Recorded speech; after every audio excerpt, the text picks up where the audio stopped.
আপনারা দেখছেন local news, সব দিন সারাদিন বাংলা জাগো, নিরপেক্ষই লক্ষ্য।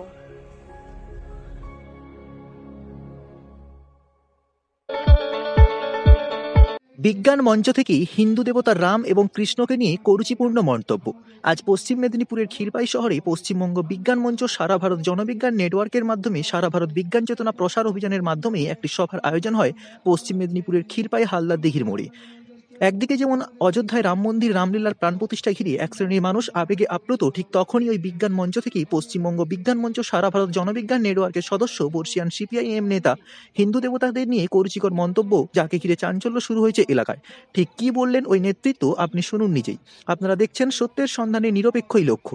সব ধরনের খবরের আপডেট পাওয়ার জন্য ইউটিউব চ্যানেলটি সাবস্ক্রাইব করুন, ফেসবুক পেজটিকে ফলো করুন, লাইক কমেন্ট শেয়ার করতে ভুলবেন না। প্রতি বিন্দু মাত্র ভক্তি নেই। আমি রামকে ঘৃণা করি। যে রাম, সে নম্বর রাম। এই রাম নম্বর রাম। রামায়ণ পড়বেন, সীতা দেবী গর্ভবতী, তাকে জঙ্গলে ছেড়ে দিয়েছিল, জানতে ওই গর্ভবতী সীতাকে যাতে বাঘে ভাল্লুকে খেয়ে নেয়। সেই সীতার লবকুশ জন্মগ্রহণ করেছিলেন সেই জঙ্গলে।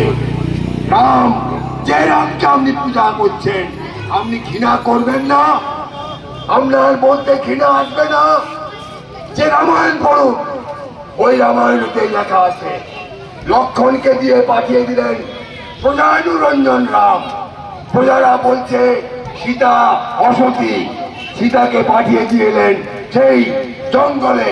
জঙ্গলে ফেলে দিলেন যেখানে বাঘ ভাল্লুক থাকে, যাতে ওই গর্ভবতী সীতাকে খেয়ে নেয়। রামায়ণের সীতা হচ্ছে কৃষি সভ্যতার প্রতীক।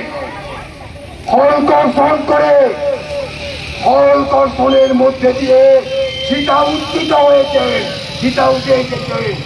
অর্থাৎ বাল্মীকি মুনি